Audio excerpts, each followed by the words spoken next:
औज़ुबिल्लाहिमिनश्शैतानिर्रजीम बिस्मिल्लाहिर्रहमानिर्रहीम। मैं हूं राना शकील रहमान FVN पर खुश आमदीद। नाजरीन, बड़ी ही अहम खबरें हैं। कहते हैं ना कि सब्र का फल हमेशा मीठा होता है, देर आए और दुरुस्त आए। आर्मी चीफ का तकर्रर समरी वजीर आजम हाउस ऑफिस को वसूल हो गई। GHQ के लिए समरी भिजवाई। ISP और सीनियर तरीन general lieutenant general Asim Munir समेत 6 अफसरों के नाम शामिल हैं। GHQ की समरी में लेफ्टिनेंट जनरल साहिर शमशाद मिर्जा, अजहर अब्बास, फैज़ हमीद, नौमान महमूद और मोहम्मद आमर के नाम भी मौजूद हैं। वज़ीर आज़म फैसलों की मंजूरी देंगे। वफाकी काबीना का खुसूसी इजलास इमरजेंसी तौर पर कल तलब कर लिया गया है। जरदारी की वज़ीर आज़म से मुलाकात। नाज़रीन, आपको मतलब कि ये तो अंदाज़ा है कि जरदारी साहब अभी तक अपनी बीमारी का, खासकर वो मास्क का ख्याल रखते हैं कि पिछले दिनों जैसा कि वज़ीर आज़म शहबाज शरीफ साहब को ये कुछ डेंगू की कोई शिकायत थी, कुछ अपना कोरोना की कोई शिकायत थी, कोविड की, तो इस लिहाज से वो कोई 2-4 दिन मतलब अपनी मीटिंग्स तो अटेंड करते रहे हैं, लेकिन अपने आप को उन्होंने थोड़ा-सा एक ज़रा बंद कमरे में भी रखा हुआ था। लेकिन उसके बावजूद आसफ जरदारी का मिलना, इसका मतलब था कि कोई खुश आइंदा चीज़ होने जा रही है। जिस तरह के मुख्तलिफ अफवाहें उड़ रही थी मुल्क में कि ये हो जाएगा, आसिम मनीर का नाम निकाल दिया गया है वगैरह वगैरह वगैरह, लेकिन ये सब खबरें बेबुनियाद थी। अच्छा जी, अब ये जो समरी में शामिल नामों में लेफ्टिनेंट जनरल आसिम मनीर पाक फौज के सीनियर तरीन 3 स्टार ऑफिसर्स हैं। लेफ्टिनेंट जनरल आसिम मनीर ने पाक फौज की फ्रंटियर फोर्स रेजिमेंट में कमीशन हासिल किया। ये इनकी मैं आपको थोड़ी सी बैक हिस्ट्री बता रहा हूँ। ऑफिसर्स ट्रेनिंग स्कूल से तरबियत की और 2014 में कमांड नाजरन एरिया तैनात हुए। लेफ्टिनेंट जनरल आसिम मनीर 2017 में DG मिलिट्री इंटेलिजेंस के ओहदे पर फायज हुए। इन्हें अक्टूबर 2018 में DGISI तैनात किया गया। जैसा कि आपको पता है कि जब ये DGISI तैनात थे तो वहाँ पे माजी में जैसा कि खान साहब को इनसे कुछ इख्तलाफात शुरू हो गए। मतलब कि अब बार बार वो रिपीट करने की ज़रूरत नहीं है कि किस तरह इन्होंने वो खान साहब को पूरी एक प्रोफाइल पेश की उस्मान बुज़दार साहब की, बुशरा बीबी और फराह गोगी की, कि सर ये आप प्लीज़ इस पर ज़रा कंट्रोल करें ना, ख्याल कीजिएगा। लेकिन खान साहब ने इस बात को बुरा मनाया और बुरा मनाने के बाद 8 महीने या 9 महीने के बाद, हालांकि ये जो DGISI का ये जो DGISI होता है, ये कम से कम 3 साल के लिए अपनी उस सीट पे DGISI जो होते हैं चीफ आते हैं, 3 साल के लिए उनका टाइम होता है। लेकिन इन्हें 8 से 9 महीने के बाद इसी 2-3 और शिकायतें थी। सबसे पहले तो वो जैसे कि स्टार्टिंग में 2018-19 के बजट में खान साहब ने कहा जी हमारा बजट पास कराएं, तो ये आसिम मनीर साहब ने, लेफ्टिनेंट जनरल आसिम मनीर जो इस वक्त हैं, उन्होंने कहा कि सर ये बजट को पास करवाना हमारा काम नहीं है, ये आप लोगों का काम, आप वज़ीर आज़म है, आप पास करवाएं। फिर उधर जवाब दिया। फिर एक स्टेज ऐसी आई कि खान साहब ने, इमरान खान साहब ने कहा कि ये अपोजिशन को पकड़कर अंदर करो। तो कहता है कि सर ये ये हमारा काम नहीं है, पंजाब पुलिस आपकी है, आप वज़ीर आज़म हैं, तो ये जिनको पकड़ना आप पकड़ें, ये जो है ISI का काम नहीं है। ये दूसरा खान साहब का उसकी पर्सनैलिटी क्लैश शुरू हुआ। और फिर तीसरा जो क्लैश हुआ वो जब इन्होंने उनकी करप्शन को बेनकाब किया। उस लिहाज से एक पर्सनैलिटी क्लैश जो है खान साहब और आसिम मनीर साहब, वो तो नहीं, खैर लेफ्टिनेंट जनरल आसिम मनीर साहब तो नहीं समझते, लेकिन इमरान खान साहब एक इनके साथ अपना उन्होंने एक पर्सनल लेवल पे ले लिया था, जो कि वो खासकर जनरल आसिम मनीर साहब को वो नहीं चाहते थे कि वो चीफ ऑफ आर्मी स्टाफ बने। लेकिन इस वक्त जो टॉप पे है ये इनका नाम आ रहा है। नाज़रीन, आगे चलते हैं कि अक्टूबर 2018 में जब ये DGISI तैनात किए गए और इन्हें फिर चेंज किया गया, तो इन्हें जून 2019 में कोर कमांडर गुजरांवाला के ओहदे पर तैनात किया गया। अक्टूबर 2021 से GHQ में क्वार्टर मास्टर जनरल के फ़राइज़ सर अंजाम दे रहे हैं, जो अभी स्टिल कंटिन्यू जो अभी इन्होंने किया हुआ है। लेफ्टिनेंट जनरल आसिम मनीर साहब हाफिज़ कुरान भी हैं माशाल्लाह। ये शख्सियत, ये पर्सनैलिटी माशाल्लाह माशाल्लाह लेफ्टिनेंट जनरल आसिम मुनीर साहब हाफिज कुरान भी हैं। और मेरा ख्याल है कि ये पहले इंशाल्लाह ये पहले आर्मी चीफ होंगे जो हाफिज कुरान होंगे। और इन्हें दौरान तरबियत आज़ादी शमशीर से भी नवाजा गया। लेफ्टिनेंट जनरल साहिर शमशाद अब सेकंड नंबर पे जो है मिर्ज़ा का पाक फौज में कैरियर शानदार खिदमात पर मौजूद है कि इनका शिक शानदार है।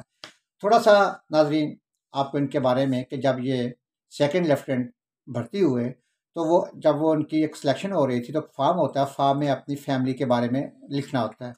तो उस वक्त ये साहिर शमशाद साहब ने अपनी फैमिली में लिखा था कि मेरी फैमिली पाक फौज है। इन्होंने वो पाक फौज, वो फैमिली के जो खाना था ना उसमें अपना फैमिली लिखा कि पाक फौज।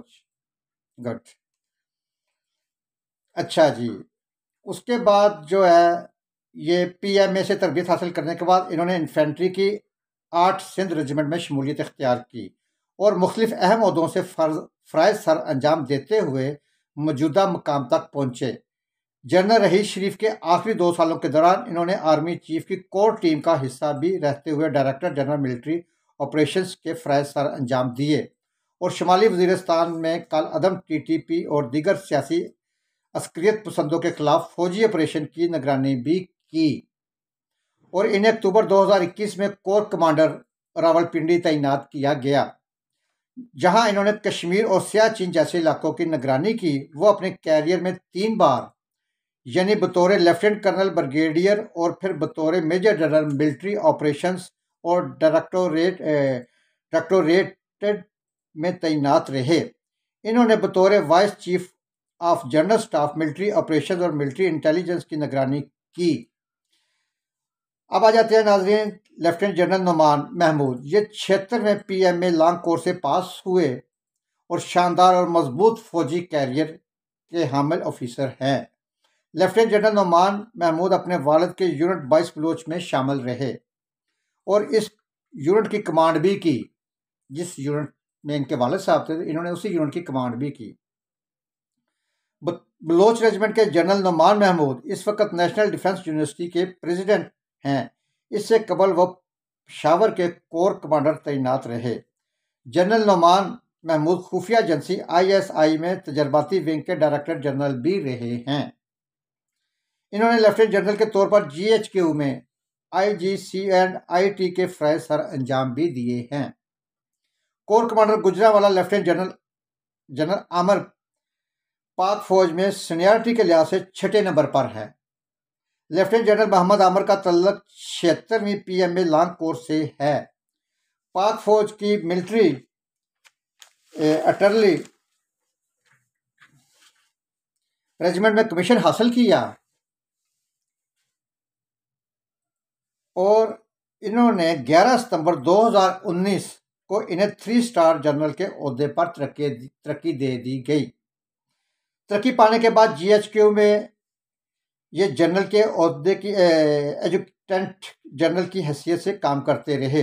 वो 2011 में, यहाँ पे ख़ास कर नाज़रीन ये नोट कीजिएगा कि 2011 में साबिक़ सदर आसफ अली जरदारी के मिलिट्री सेक्रेटरी भी रहे हैं। लेफ्टिनेंट जनरल मोहम्मद आमिर ने अपने पूरे कैरियर के दौरान कई अहम ओहदों पर फाइज रहे। वो साबिक़ आर्मी चीफ जनरल रहील शरीफ के डायरेक्टर जनरल भी रहे हैं, तैनात रहे हैं। समरी में शामिल लेफ्टिनेंट जनरल फैज़ हमीद ने पाक मिलिट्री अकेडमी में तरबियत हासिल करके पाक फौज की बलोच रेजिमेंट में शमूलियत इख्तियार की। लेफ्टिनेंट जनरल फैज़ हमीद 76वीं पीएमए लॉन्ग कोर्स से पास आउट हुए। पास आउट होने के बाद लेफ्टिनेंट जनरल फैज़ हमीद ने इन्फेंट्री के 56 बलोच रेजिमेंट में शमूलियत इख्तियार की। लेफ्टिनेंट जनरल फैज़ हमीद ने बतौर लेफ्टिनेंट कर्नल 20 बलोच यूनिट की कमांड की। लेफ्टिनेंट जनरल फैज़ हमीद रावलपिंडी कोर के तहत कश्मीर में ब्रिगेडियर भी कमांड कर चुके हैं कि उसकी ब्रिगेड को कमांड कर चुके हैं। DGISI के तौर पर जून 2019 से 2021 तक खिदमत सर अंजाम देते रहे, लेकिन PTI की हुकूमत की वजह से, खान साहब की हुकूमत की वजह से ये काफ़ी मुतनाज़ा रहे हैं। जैसा कि सबको पता है, कोई ढकी छपी बात नहीं है कि इमरान खान साहब जनरल हमीद साहब के एक पसंदीदा जनरल थे। वो जब DGISI थे तो खान साहब के साथ जगह जगह मुलाकातें होती थी ये अपना मीडिया के भी एक फेवरेट रहे हैं, मीडिया में भी छाए रहे हैं, ये तो मीडिया में भी अक्सर औकात आते रहते थे। और उसके बाद या जो ये DGIS आई, फिर ये थोड़ा सा इनका उस वक़्त इमरान खान साहब का और जनरल बाजवा साहब का आपस में महीना डेढ़ महीना इख्तिलाफ भी रहा है कि ये जनरल फैज़ हमीद साहब को DGIS की सीट पर ही रहना चाहते थे, लेकिन जनरल बाजवा साहब कह रहे थे कि नहीं, इन्हें कोर कमांडर पेशावर लगाना, क्योंकि अगर ये आर्मी चीफ की दौड़ में शामिल होना चाहते हैं तो ये कम अज़ कम कोर एक मतलब जो कोर है पेशावर कोर, इनको वहाँ पे अपना टाइम पूरा करना चाहिए 1 साल का कम अज़ कम। लेकिन खान साहब कहते थे कि ISI को कोर का वो मतलब कि इसको कोर का दर्जा दे दे या कोर बना दे, तो कहते थे सॉरी ऐसे नहीं होगा।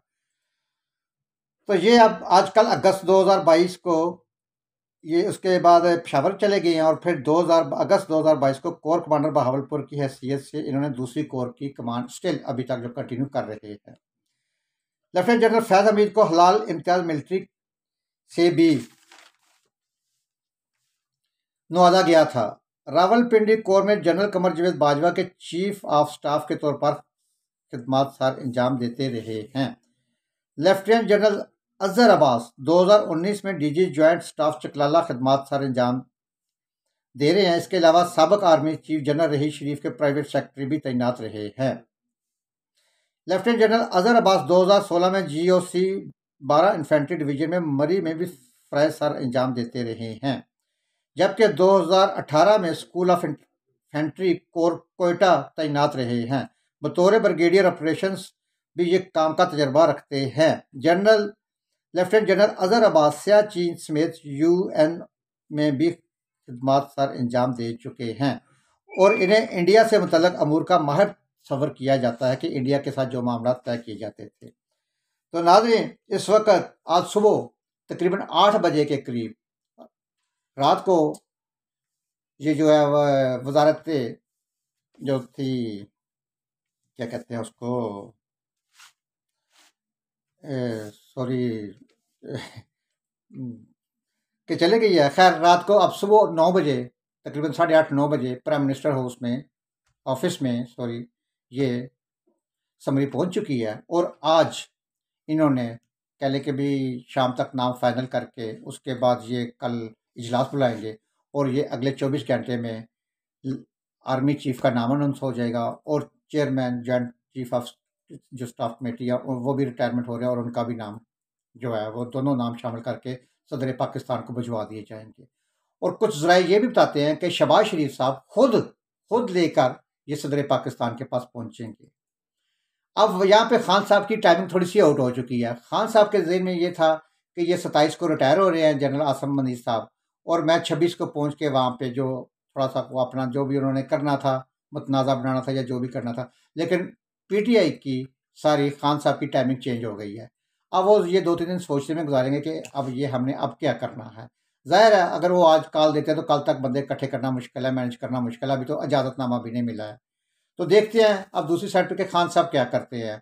मेरा नहीं ख्याल कि सदर आरफ अलवी साहब ये समरी को ले के बगल में कभी उस कमरे में भागेंगे, कभी उस कमरे में भागेंगे, ऐसा नहीं होगा। अगर ऐसा करने की कोशिश करेंगे, मतनाज़ा बनाने की कोशिश करेंगे, तो हुकूमत पाकिस्तान शहबाज शरीफ साहब ने भी एक प्लान B बना रखा है। और प्लान B क्या है कि अब वो समरी चलेगी, और जब समरी में नाम आ जाता है तो मेरा ख्याल है कि ये भी बताते हैं ज़राए कि जब समरी में आपका नाम आ चुका है, आर्मी चीफ की दौड़ में आप शामिल हो चुके हैं, तो फिर आपका रिटायरमेंट का टाइम आगे चला जाता है। और दूसरा एक ऑप्शन ये भी है कि इन्हें vice chief of army staff भी बनाया जा सकता है। देखते हैं इंशाल्लाह, ये अगले 24 घंटे बड़े अहम हैं, और अल्लाह करे ये सब मामला खुश असलूबी से तय पा जाए, किसी नई झंझट में या किसी नए तरफ ये मुल्क ना चला जाए। दुआ कीजिएगा। अल्लाह हाफिज़।